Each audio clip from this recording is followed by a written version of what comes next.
2024 T20 world cup India பக்கம் இருக்குமா? And ஐபிஎல்ல நீங்க சொன்ன மாதிரி 200 240 ஸ்டாண்டர்டா இருந்தது. இங்க ரெண்டு டீம் சேர்ந்து ஸ்கோர் பண்ணா கூட 200 ரன் வராது போல இருக்கு. ஏன்னா ஐபிஎல்ல இருந்து வராரு, பேட்டிங்லயும் சரி போலிங்லயும் சரி, அவர் கேப்டன்சி மேல எக்கச்சக்க கேள்விக்குறிகள், அவர் வாழ்க்கையிலயும் கொஞ்சம் சொந்த விஷயம் நடக்குதுன்னு சொல்றாங்க, நமக்கு தெரியல. பட் லாஸ்ட் 4-5 டேஸ் நடந்த கேம்ஸ் பாத்தீங்கன்னா 6 செட்டிங்லாம் அவ்வளவு ஈஸி கிடையாது. இந்தியா ஜெயிக்கணும்னா Yashasvi Jaiswal has to come to the level.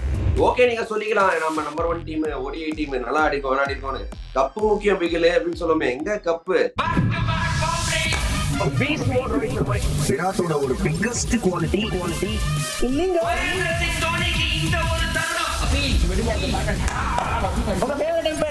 Welcome to cricket with Badri.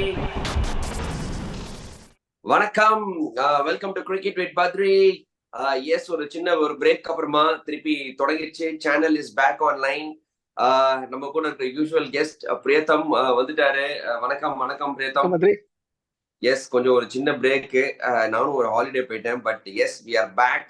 ICC men's T20 world cup நடக்குது. ஸோ எக்கச்சக்க கண்டென்ட் நம்ம போட போறோம். முதல் மேட்ச் இந்தியா சூப்பரா ஆடி ஜெயிச்சிட்டாங்க அயர்லாந்துக்கு எதிராக. நல்ல தொடக்கம். 2024 T20 வேர்ல்ட் கப் இந்தியா பக்கம் இருக்குமா? இந்தியா கைப்பற்றுவாங்களா கப்ப அப்படின்னு தான் நம்ம பேச போறோம். பட் ஃபர்ஸ்ட் ஆஃப் ஆல், நல்ல கிரிக்கெட் நல்லா ஆடினாங்க.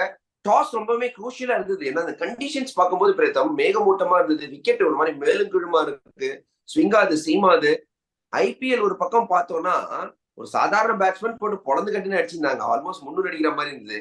T20 வேர்ல்ட் கப் பாத்தீங்கன்னா 95 90 இந்த மாதிரி தான் அடிக்கிறாங்க.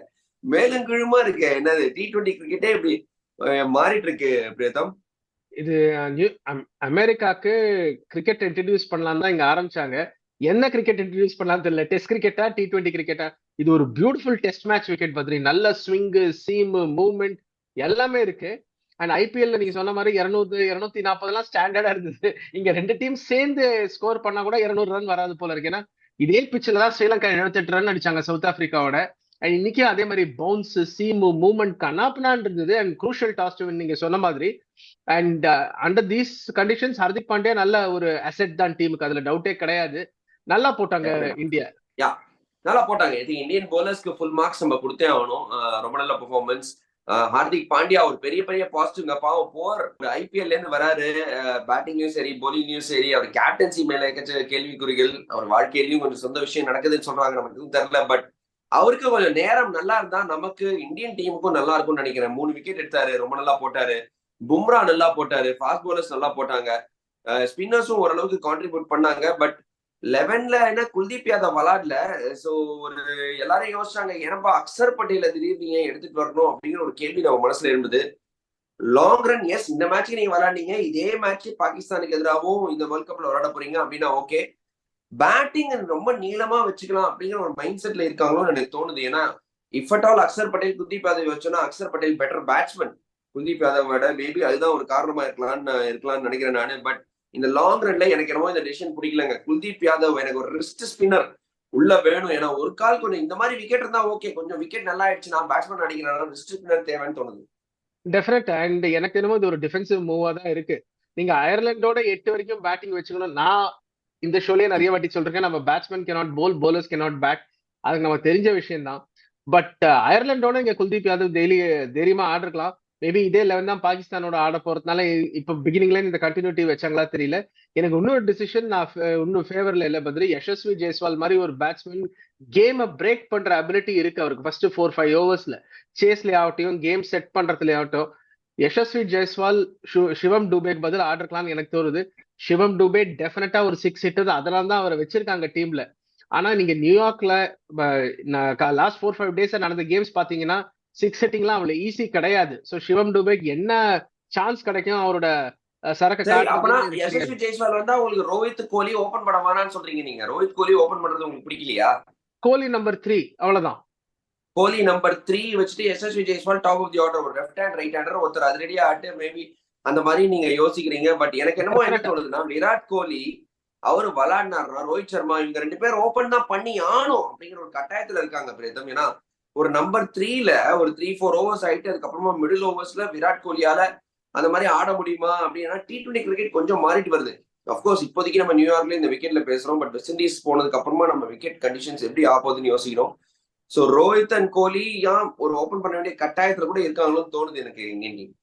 அது மேபி இந்த ஃபர்ஸ்ட் இப்படி ஸ்டார்ட் பண்ணவங்களோ என்னன்னு தெரியல. பட் இந்தியா ஜெயிக்கணும்னா Yashasvi Jaiswal has to come to the Correct. 11. இல்ல. அதுல டவுட்டே கிடையாது. ஏன்னா ரோஹித் அண்ட் கோலி ரெண்டு பேரும் கொஞ்சம் சிமிலர். இப்போ ஒரு டீம் வந்து இந்தியாவை குவைட்டா வைக்கணும்னு சொல்லிட்டு லெஃப்ட் ஆர்ம் ஸ்பின்னோட ஓபன் பண்ணாங்க. ரெண்டு பேரும் are not aggressive against left arm spin. உங்களுக்கு ஜெய்ஸ்வால் மாதிரி ஒரு தில்லுக்கு துட்டு பேட்ஸ்மேன் டெஃபினட்டா தேவை T20ல. நீங்க எந்த டீம் வேணாலும் எடுத்து பாருங்க, ஆஸ்திரேலியா, இங்கிலாந்து ஆகட்டும், நியூசிலாந்து, சவுத் ஆப்பிரிக்கா இருக்காங்க அந்த பேட்ஸ்மேன். நம்ம அந்த மாதிரி ஒரு பேட்ஸ்மேன் ஒன்னே ஒன்று தான் எடுத்துட்டு போயிருக்கோம். அவனையும் உட்காந்து வைக்கிறது எனக்கு அர்த்தம் தெரியல. அண்ட் குல்தீப் யாதவ் செலெக்ஷன் நான் செலெக்ஷனும் I am not in favour of. சரியா சொன்னீங்க பிரியதம். கரெக்டா நான் டெஃபினட்டா அக்ரி பண்ணேன். என்ன அக்ரி பண்றேன்னா, ஒரு அதிரடி முடிவு யங்ஸ்டர்ஸ டீம் இந்தியா எடுத்துட்டே வரல. நீங்களும் நிறைய வாட்டி சொல்லியிருக்காங்க, எப்ப கடைசியா ஒரு பிரேவ் டெசிஷன் எடுத்திருக்காங்க இந்தியானா நமக்கு தெரியல. Safe decision, safe team, safe approach. Rohit Kohli opening, okay இவெல்லாம் ஆடிருக்காங்க, அதே மாதிரி தான் போயிட்டு இருக்காங்க. ரொம்ப நாள் ஆச்சு ஆக்சுவலி ஒரு ஒயிட் பால் டோர்னமெண்ட் ஜெயிச்சு டீம் இந்தியா ரொம்ப நாள் ஆச்சு. ஓகே நீங்க சொல்லிக்கலாம், நம்ம நம்பர் 1 டீம், ODI டீம், நல்லா ஆடிருக்கோம்னு. கப்பு முக்கியம் பிகிலே அப்படின்னு சொல்லுவோமே, எங்க கப்பு? ரொம்ப நாள் ஆச்சு கப் அடிச்சு. ஸோ ப்ராப்ளி பொறுத்திருந்து பார்ப்போம் இந்த மாதிரி சேஃப் டெசிஷன் ஒர்க் அவுட் ஆகுதான்னு. பட் இப்போதைக்கு நல்ல விஷயம் என்னன்னா, அயர்லாண்டோட ஜெயிச்சிருக்காங்க, பாயிண்ட் பேக்ல வந்துடுச்சு. இதுக்கப்புறமா பாகிஸ்தானோட ஜெயிச்சா மோர் ஆர் லெஸ் ஒரு மாதிரி அடுத்தது சூப்பர் 4 போயிடுவாங்க. ஏன்னா அடுத்து வந்து USA அண்ட் கனடா தான் ஜெயிச்சுவாங்கிற மாதிரி நமக்கு தெரியும். ஸோ அட்லீஸ்ட் ஒரு வெற்றி கிடைச்சது கான்பிடன்ஸ்க்கு உதவுது டீம் இந்தியாவுக்கு இல்லையா? அந்த அப்படி நீங்க பாத்தீங்கன்னா டெஃபினட்டா, ஏன்னா பாகிஸ்தான் மேட்ச் அந்த ஜெயிச்சாங்கன்னா தேர் through.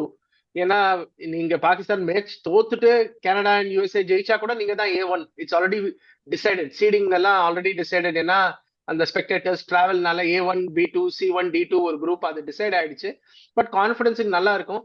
But I still feel that later on in the tournament, Jaiswal and Kuldeep have to play at some stage. நீங்க ஜெயிக்கணும்னா உங்களுக்கு எக்ஸ் ஃபேக்டர் பிளேயர்ஸ் பாலோட பேட்டோட தேவை. வெறும் நீங்க பும்ரா பேங்க் பண்ண முடியாது. அண்ட் சூர்யா வந்து நீங்க பேட்டிங்ல பேங்க் பண்ண முடியாது. ஜெய்ஸ்வால் தேவை.